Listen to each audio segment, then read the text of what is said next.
got an assistant. Good morning, Survivor Thrivers. Authentically Me, Regina B, is back filming another workbook video. It has been a while. It's been since week 2 was the last week that I filmed anything, but I did still do the work. And I've actually took like a 2-week hiatus from working in the workbook, but I did complete week 4. So I want to share that information with you. So let's get right into it. We left off week 4, day 2. So we are picking up at week 4, day 3. Where is day 3 in here? Here we go. And I'm also going to share the work that I've been doing in this book. On my last video, I shared with you guys that I was going to be alternating between Let That Go by Monica Sweeney and my CBT book, Cognitive Behavioral Therapy in 7 Weeks, Retraining Your Brain by Dr. Seth Gillihan. So let's just get started with this one because I have more information to cover and I don't want the video to run long, even though I'm going to be covering a few days. So we left off at day 2. So this is picking up at week 4, day 3, as I already said a few times. Let me get warmed up. You're going to see me get warmed up and hopefully I'll get into this good. So day 3 was seeing the positive. And as you can see,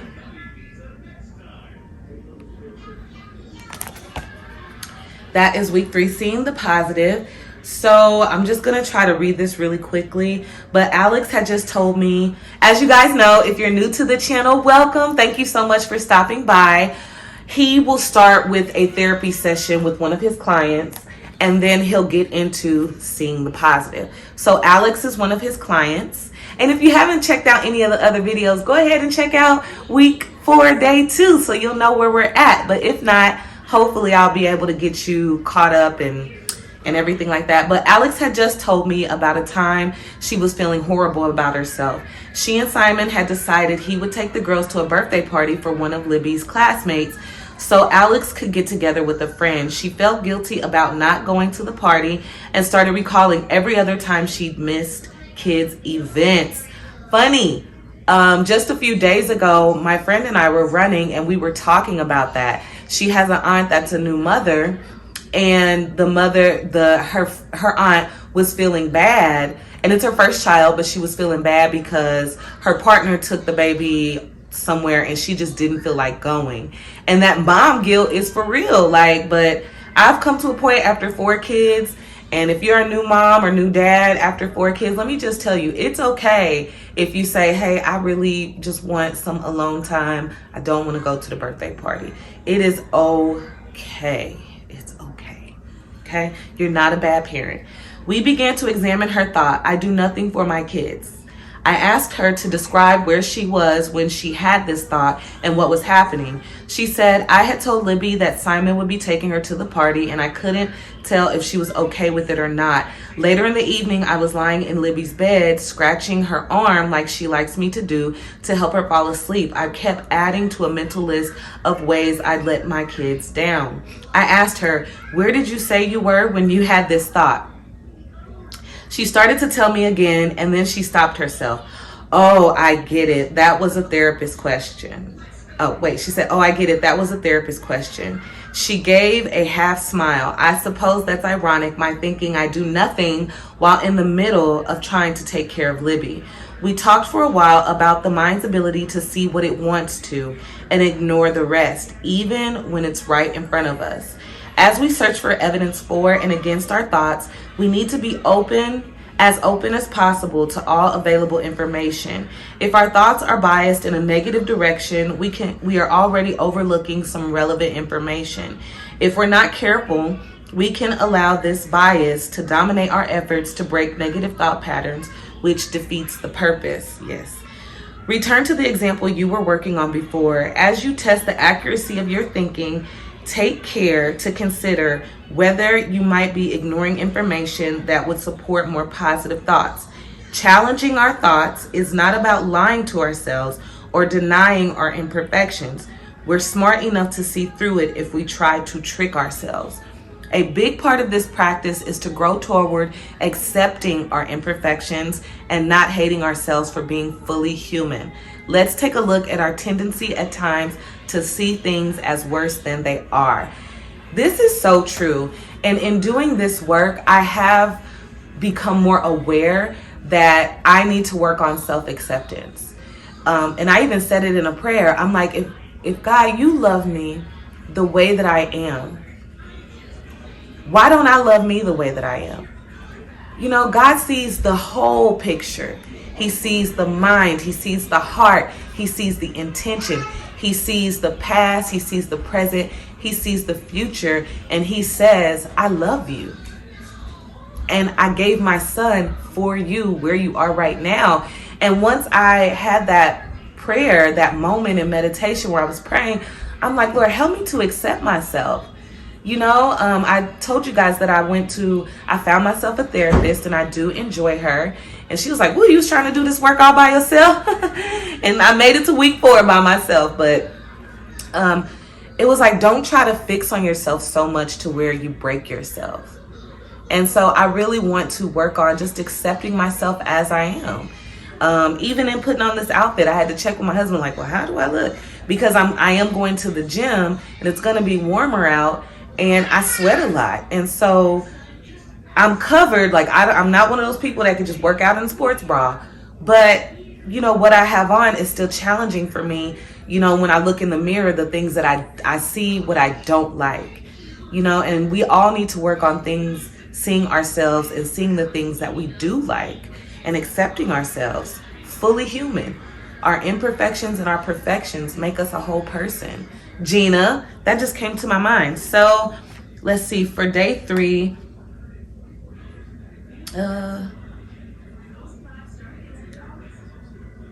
so he said, go back to the thought. So for day 3, this is just what I wrote, because he was saying, let's look at our tendency to see things as worse than they are. And so for that, I just wrote, Monday, I thought my son was pretending to be sick to avoid his school. This thought led me to feeling disrespected due to his refusal to get ready. This anger fueled my words, and I insulted him honestly. I thought he's treating me like his dad or like he would some girlfriend. And the thing that I felt was disrespect, hurt, and anger. And so the way that I was making things worse than what they were is my son's not against me. He loves me and I love him. He is a teenager and he actually was unwell. He was not feeling well. So, and you know, we fixed that situation. I definitely went to him and I was like, I'm sorry. I was thinking that, you know, you were just making it up because you didn't want to go to school. So that was my bad. That was my wrong thinking. Excuse me. I'm going to pause it here because I'm about to call. Okay, so the next thing he said is it a catastrophe? And I tend to catastrophize. So far, we focused on thinking errors that involve bias or false prediction. We might think that getting a parking ticket means we're horribly irresponsible, or that we'll faint if we panic, or that people won't want to be friends with us if we show signs of anxiety. Each of these thinking errors involves mistaken beliefs. But what about thoughts that aren't unrealistic? For example, what if our fear is that we'll blush when we speak up in a meeting, or that we'll have a panic attack on a plane? There might be a reasonably high chance that these things will happen. Often in these cases, our error lies in how bad we think the outcome is or would be. We might believe that if we blush, it will be awful, or that having a panic attack on a plane will be a total disaster. Our minds can treat an awkward, uncomfortable, or disappointing situation as if it's a complete catastrophe. As you examine your own thoughts, do you notice any emotional reactions that seem overblown based on the thought you identified? For example, did you tell yourself that something you did was awful, or that it would be unbearable if your fear came true? If that's the case, consider whether you might have told yourself something more, something that could be driving your emotional responses. Record your observations in this space below. Guys, I have so many of that. I remember I enjoy watching sermons by Ben Corson, and he talked about, himself, and he said, I tend to catastrophize, and I do too. And I have to realize that, first of all, I don't know the future. I don't know the outcome. And the things that I think about a situation before they happen never come to fruition. But again, going back to that situation with my son, I can remember it so vividly. And first of all, it wasn't that big a deal. It wasn't as big as like, oh, I'm disrespected. And the thought of like, oh, he's treating me like his dad. That's not true. Like in that moment, I believe me and my husband were in a disagreement. Like we had an argument.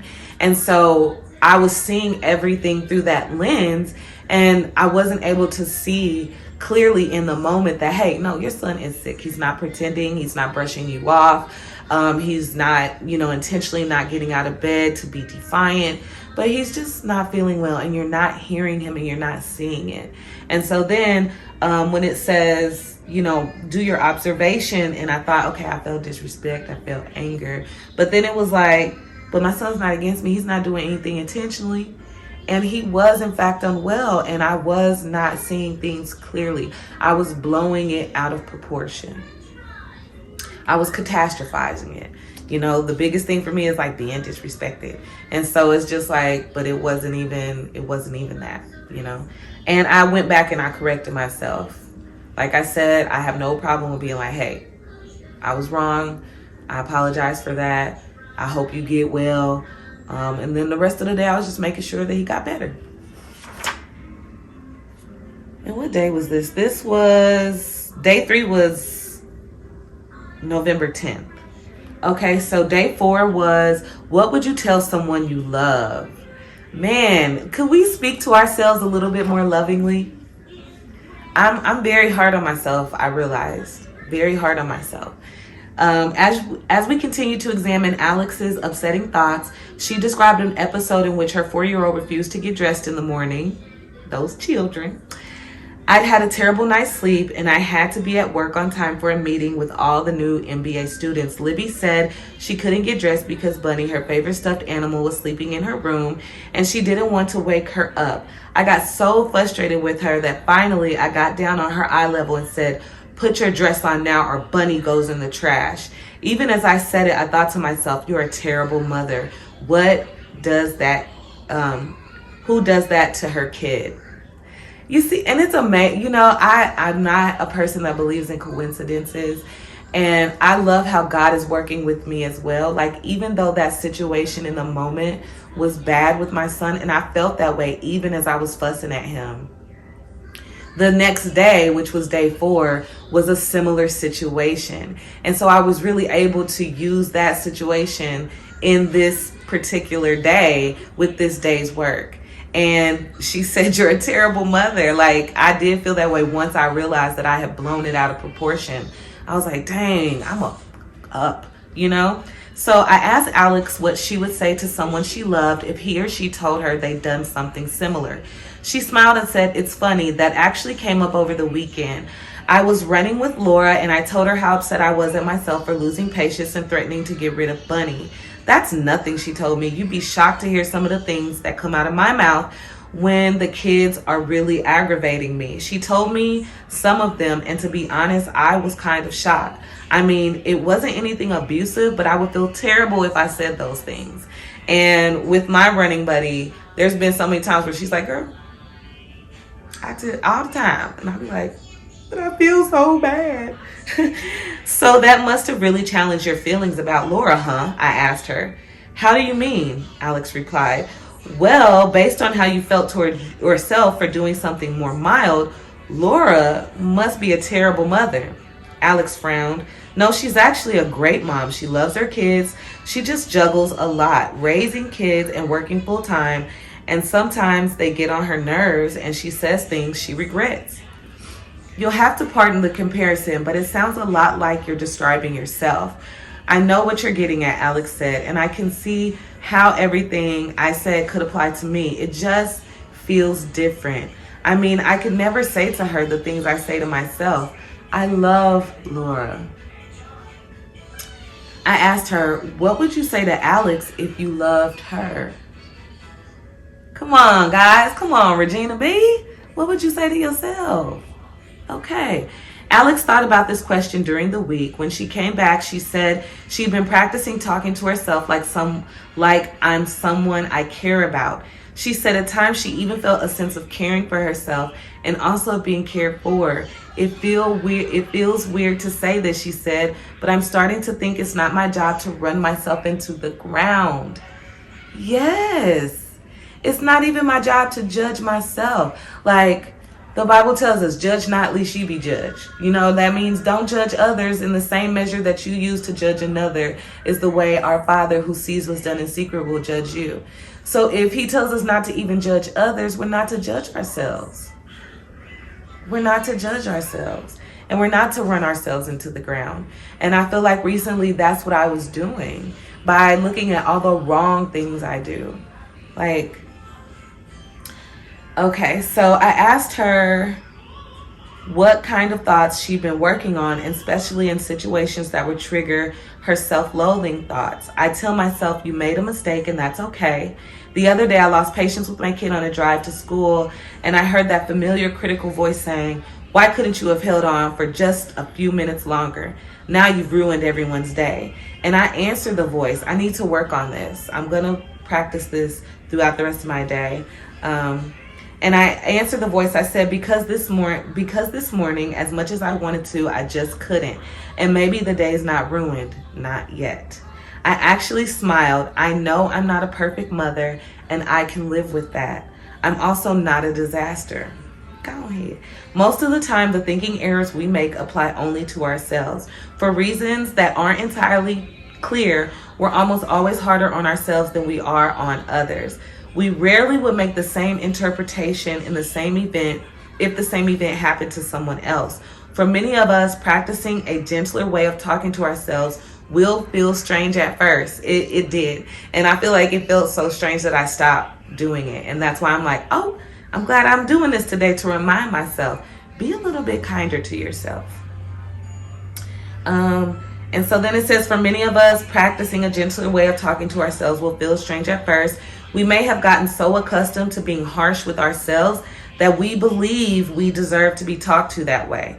With practice, a kinder approach can start to feel more natural.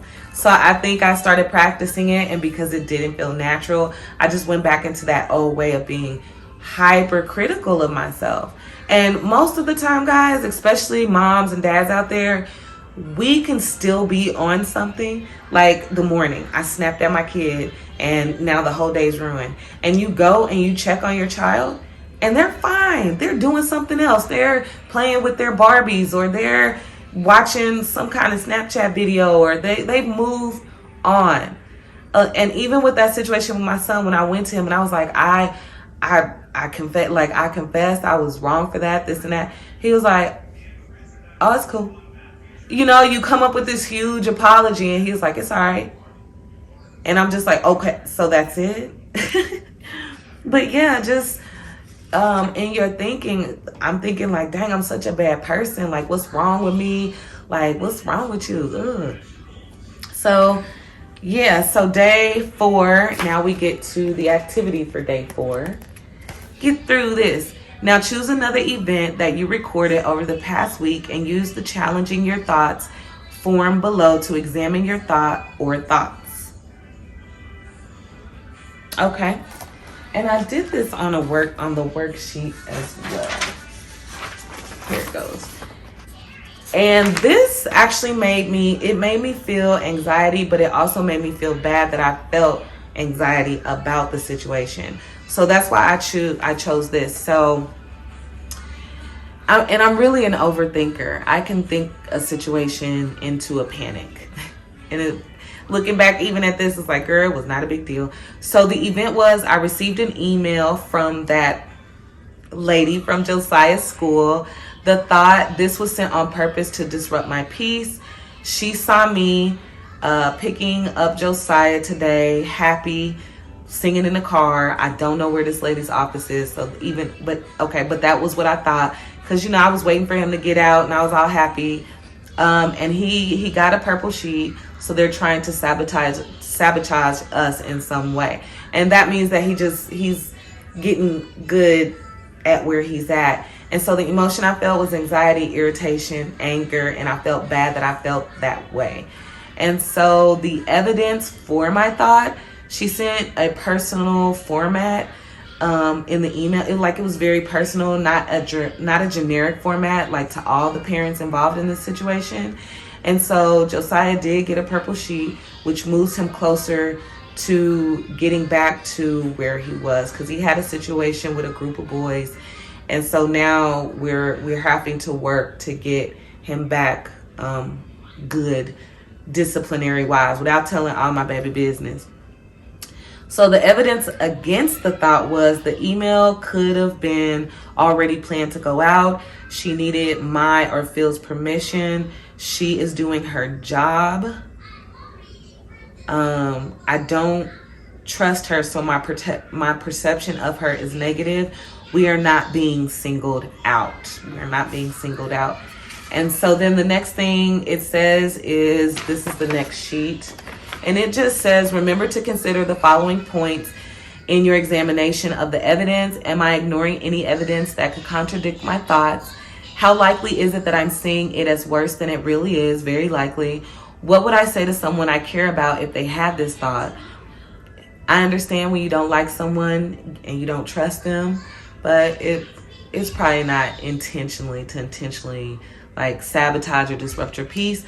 Based on your examination of the evidence, would you revise your thought in a way to better fit the evidence you came up with? If so, write it below. A more reality-based thought, blank, which is, I put her name, but I just showed it, but whatever. Blank is doing her job, asking my permission for a mediation. Asking for a mediation without our without our presence is the right thing to do. So, that was day 4.